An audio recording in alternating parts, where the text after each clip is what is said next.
A paz do Senhor a todos os irmãos. Eu quero trazer uma pequena reflexão da palavra de Deus que se encontra no Evangelho segundo escreveu São Lucas, no final do capítulo 18 e início do 19, que relata a história do cego Bartimeu no final do capítulo 18, e no começo do capítulo 19 fala da história de um homem muito conhecido na Bíblia como Zaqueu. Mas algo que me chamou a atenção e que Deus colocou no meu coração não foram observar as suas diferenças, mas assim as suas semelhanças. Eles moravam na mesma cidade e viviam em dois mundos completamente diferentes. Um era muito rico, diz a Bíblia, e o outro era muito pobre, ao ponto de estar à beira do caminho pedindo esmola. Então, se nós olharmos, há muitas diferenças entre eles. Mas o que Deus colocou no meu coração foi para que eu pudesse pensar quais as semelhanças que tem ou que teriam na vida deste homem cego com a vida deste homem bem-sucedido socialmente ou financeiramente, melhor dizendo. E dentro disso, e quais são as semelhanças desses dois personagens com as nossas vidas, com o nosso cotidiano, naquilo que podemos viver e fazermos para Jesus, para a sua obra, para o seu reino. Quais as semelhanças ou quais as aplicações práticas que esses dois textos podem oferecer para as nossas vidas como igreja, como povo de Deus, como alguém que busca algo da parte do Senhor. Então Deus plantou no meu coração algumas semelhanças. E eu queria relatar alguma delas. De repente você, ao ver esse vídeo, ao ter esse encontro com a palavra, você vai perceber coisas muito maiores e melhores que as quais eu vou relatar aqui. Mas a ideia é trazer algo muito simples, muito simplório, muito resumido, para que a palavra de Deus desperte no seu coração o desejo de buscar um pouco mais conhecê-la e conhecer as riquezas que nela contém. Então, eu vou na primeira semelhança. A primeira semelhança é que ambos necessitavam de um Salvador. A Bíblia diz que todos pecaram e instituídos estão na glória de Deus. Todos nós, quer seja um homem que está à beira do caminho pedindo esmola, quer seja alguém que vive bem socialmente, quer seja uma pessoa simples do cotidiano, sem exceção, todos nós precisamos de um Salvador.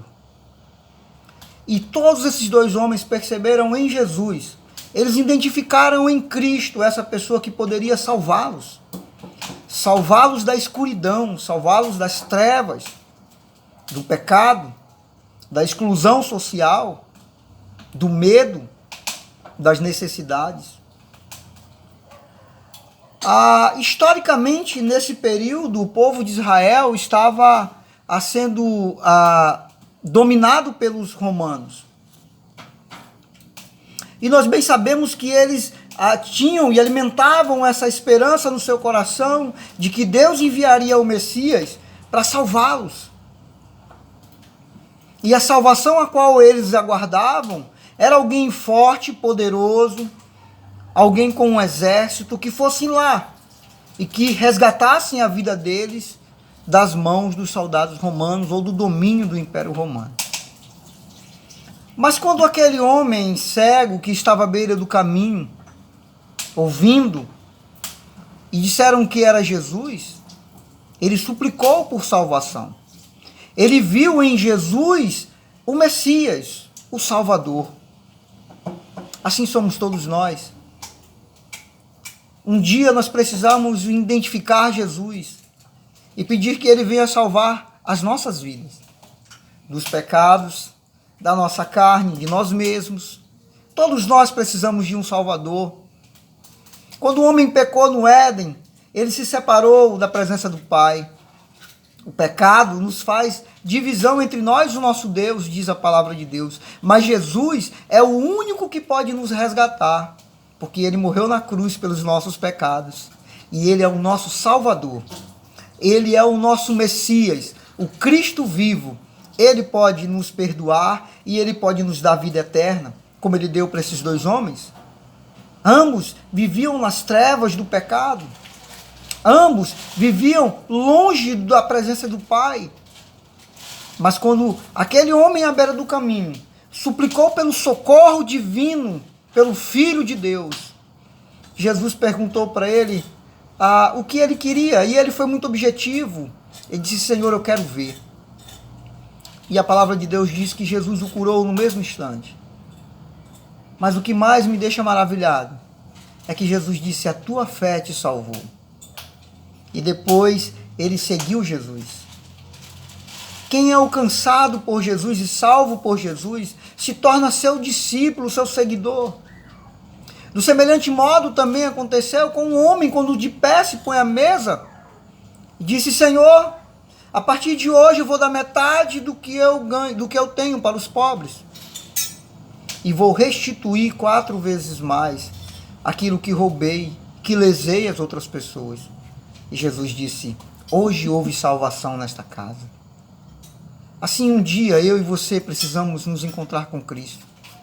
Um dia nós olhamos para Ele, Ele tocou no nosso coração, e nós vivíamos como aqueles homens, excluídos socialmente, cegos dos nossos delitos e pecados, mortos estávamos, e Jesus nos alcançou.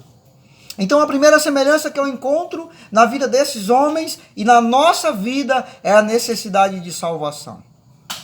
Nós precisamos sermos socorridos, porque contra o pecado nós não podemos sem Jesus.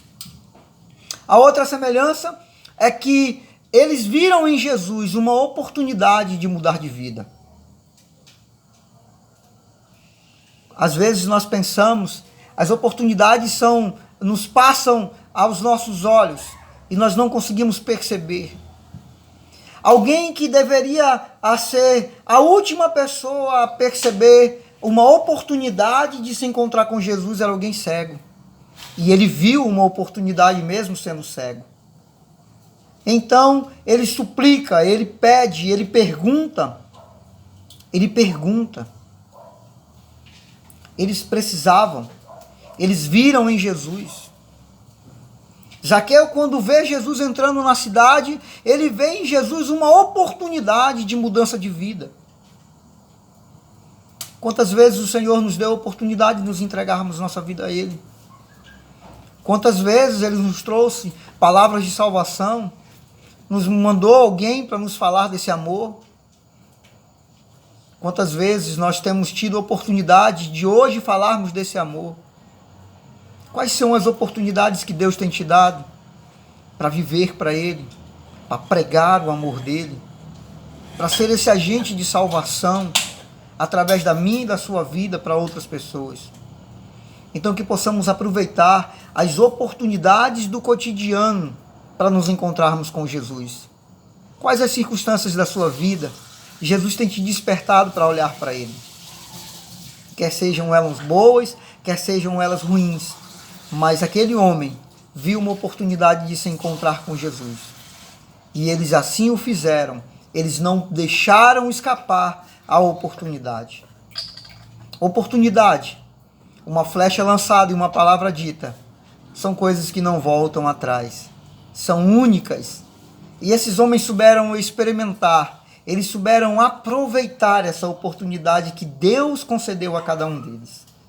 E que eu e você possamos também aproveitarmos as oportunidades que o Pai tem nos concedido, de falarmos desse amor e de vivermos as verdades do reino de Deus. E que Deus possa nos abençoar com muitas oportunidades de falar do seu amor. Mas eu consigo identificar uma terceira situação que eu vejo em ambos e também vejo em nós, no nosso dia a dia, na nossa caminhada com Jesus. Os dois enfrentaram algum tipo de barreira, algum tipo de oposição, quer seja ela física, quer seja ela social. Aquele homem, quando pergunta para as pessoas quem que estava passando, e as pessoas dizem que era Jesus, ele começa a clamar a Jesus. E o texto diz que ele diz: Jesus, filho de Davi, tem misericórdia de mim. Mas as pessoas mandavam ele se calar. O texto de Mateus diz que os discípulos de Jesus, pediam para que ele se calasse.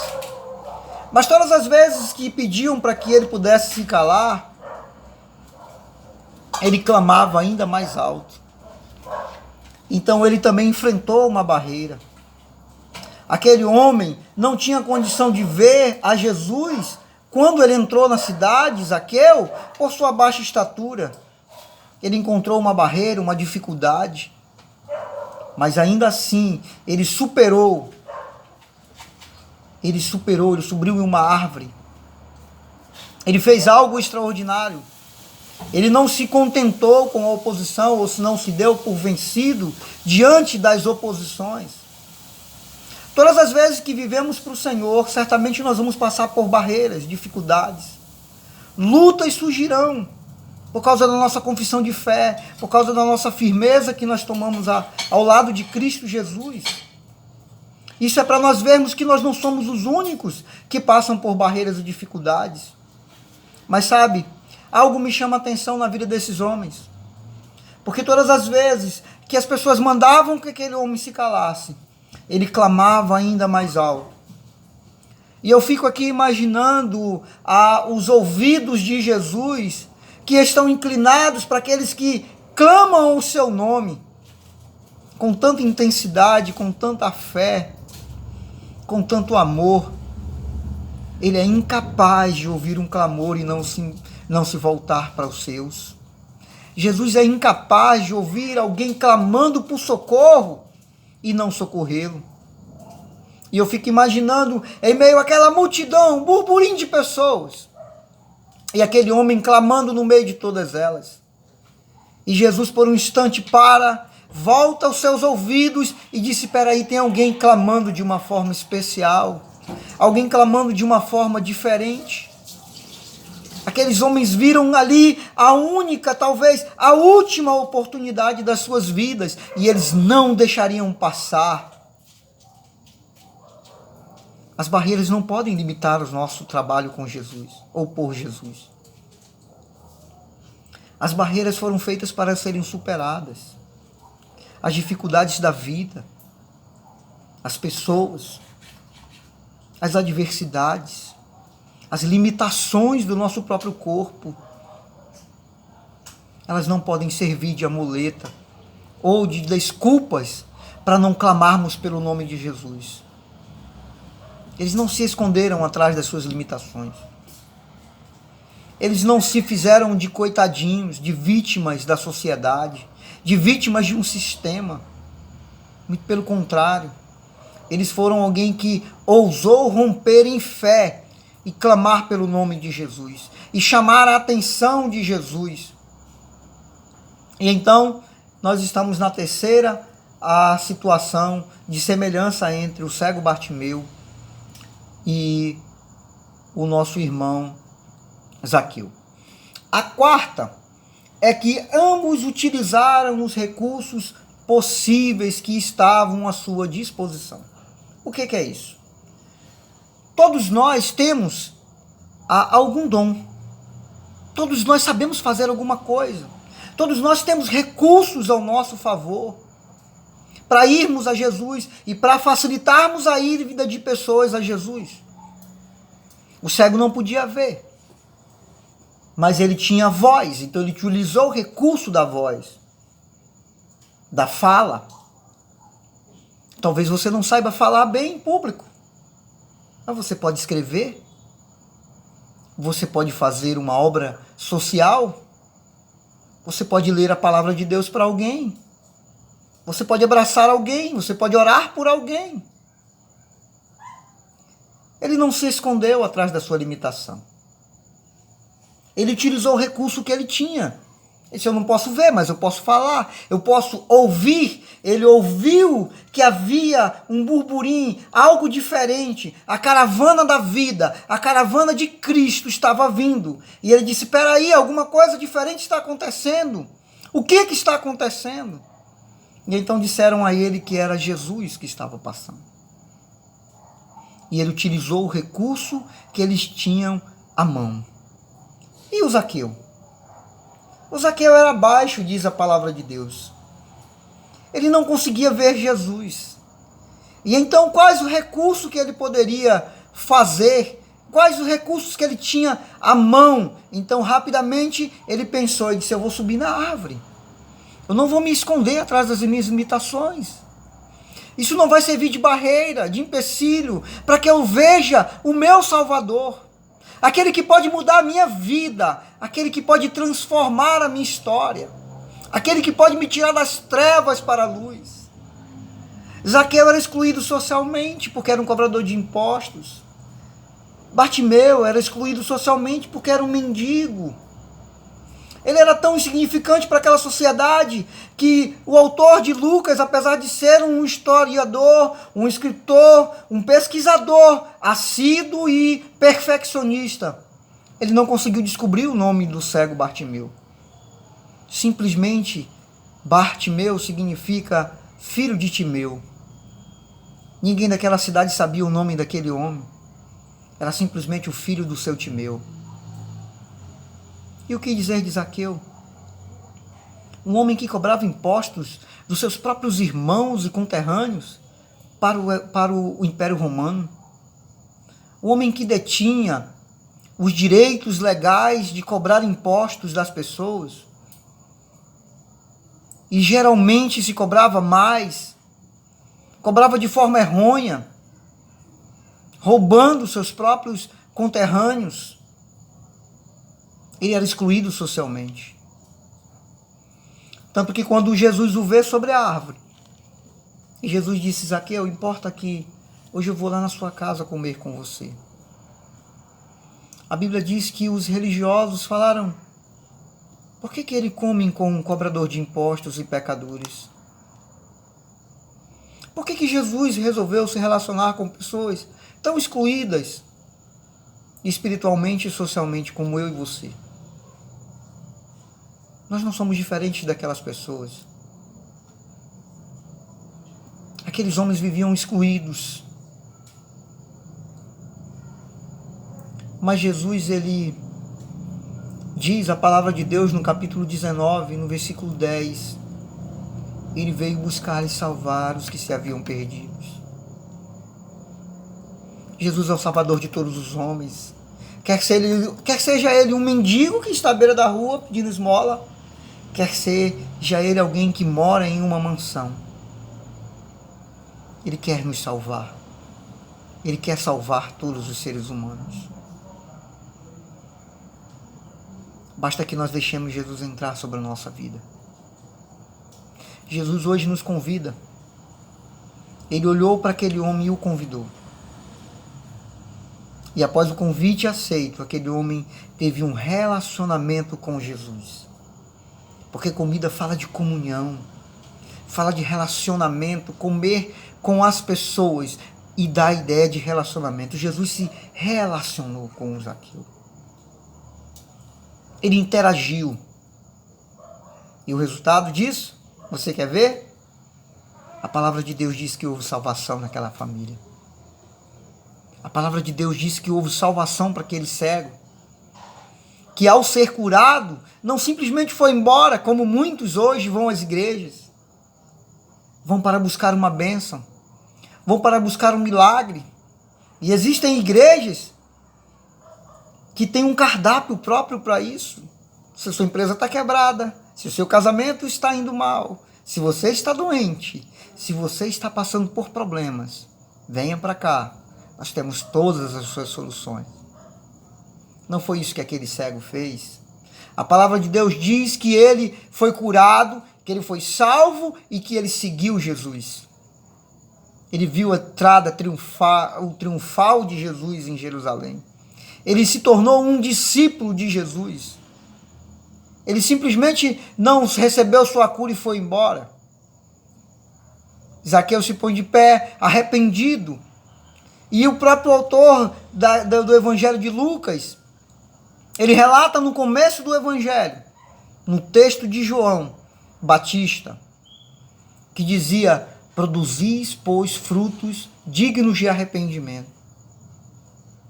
O chamado de Jesus, o relacionamento com Jesus, produz uma contra-resposta do nosso coração, uma mudança de vida, de atitude. ele tomou uma atitude. Ele restituiu a pena máxima que o direito romano exigia de quem lesasse alguém, de quem roubasse os impostos.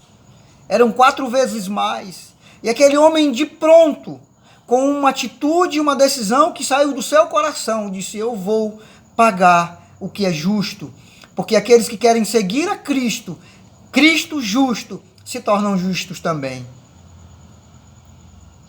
Talvez ele não estava muito mais preocupado com aquilo que ele poderia ter ou deixar de ter, pagando as indenizações, fazendo a doação com a outra metade. Mas aquele homem ganhou aquilo que ninguém poderia ter dado para ele. E aquele homem ganhou aquilo que o dinheiro que ele tinha não poderia ter dado a ele: a salvação em Cristo Jesus, a restauração da sua vida. Esses homens não tiveram somente as suas vidas transformadas, mas eles tiveram a sua eternidade transformada. Jesus quer mudar a nossa realidade, sim. Eu creio que Cristo pode restaurar vidas, transformar casamentos, trazer prosperidade, saúde, paz, alegria. Eu creio em tudo isso. Mas a maior virtude de Cristo Jesus é mudar a nossa eternidade. Porque nós estávamos fadados ao fracasso. Sem Jesus, nós iríamos de mal a pior. E ele nos alcançou. Ele alcançou esses homens. Ele vira para o cego e disse: a tua fé te salvou. E aquele homem se tornou um discípulo de Jesus. Ele seguiu a Jesus. Sabe, irmãos, às vezes Deus nos permite situações na nossa vida. Situações talvez que Ele use para chamar a nossa atenção. Quantos de nós nos encontramos com Jesus, talvez no nosso pior momento das nossas vidas, passando por N situações adversas. Mas eu creio que isso seja um despertar do Evangelho, de Deus chamando a nossa atenção para Ele. Mas o nosso relacionamento não foi só isso. Ao longo da caminhada nós percebemos que o Senhor fez isso de uma forma extraordinária. E agora nós já não nos encantamos mais com os seus milagres, mas nós nos encantamos com o nosso Salvador, com Jesus, que é a nossa vida. E por fim, e não menos importante, eu já até citei aqui algumas características. Ambos tiveram suas vidas transformadas. Ambos saíram da situação a quais eles se encontravam. O encontro com Jesus é uma mudança. A conversão é uma mudança que acontece aqui e aqui. O apóstolo Paulo escreve em uma das suas cartas, que diz que se com tua boca confessares e em teu coração creres que Jesus Cristo ressuscitou dentre os mortos, serás salvo. A salvação é uma realidade. A conversão muda as nossas vidas. Essas pessoas eram excluídas socialmente. Essas pessoas, elas não eram felizes. O cego, por ser um mendigo, limitado, estigmatizado, porque a sociedade acreditava que ele ou os pais dele haviam pecado e era um castigo divino. Mas não é isso que Jesus nos mostra. O homem, apesar de ter recursos, também era estigmatizado, também era excluído socialmente. Fica imaginando sua esposa, seus filhos, quando iam para a escola, quando se encontravam em alguns lugares públicos, eles eram excluídos. Mas agora, a vida daqueles homens havia mudado. Eles se encontraram com o autor da vida. Eles se encontraram com aquele que pode escrever uma história nova a cada dia em nossas vidas. O Evangelho vem para nos transformar. E é uma transformação que é produzida no nosso interior e que vai se externar nas nossas atitudes, na forma como nos relacionamos com as pessoas, com o dinheiro, na forma como nos relacionamos com o Senhor, na forma como nós nos portamos diante das situações, a partir de um encontro com Jesus. A sua postura mudou? A sua vida mudou depois que você se encontrou com Jesus? Então você faz parte do reino de Deus. Então você está inserido dentro desse reino que se iniciou, que se anunciou pelos profetas. Profetizaram. João Batista anunciou. Jesus instituiu. E hoje nós estamos vivendo as verdades do reino. Que um dia se concretizarão na eternidade com Cristo. O Evangelho é para todas as pessoas. Quer sejam elas ricas ou pobres. Quer sejam elas de todas as línguas, tribos e raças. A proposta do Evangelho é o mesmo. Se relacionar com Jesus. E a partir desse relacionamento, produzir frutos dignos de arrependimento. Que Deus possa abençoar a sua vida. Que essa reflexão possa, de alguma maneira ou de alguma forma, trazer luz ao teu entendimento teológico. Eu sou apenas um curioso da Bíblia e que gosto de olhar para a palavra de Deus e que gosto de ver pelo olhar de Lucas, que nos descreve Jesus como um ser humano perfeito, que ama e que se importa com todas as pessoas, quer seja ela um mendigo, quer seja ela alguém tão rico quanto Bartimeu ou Zaqueu. Que Deus possa abençoar a sua vida e essa palavra no seu coração, em nome de Jesus.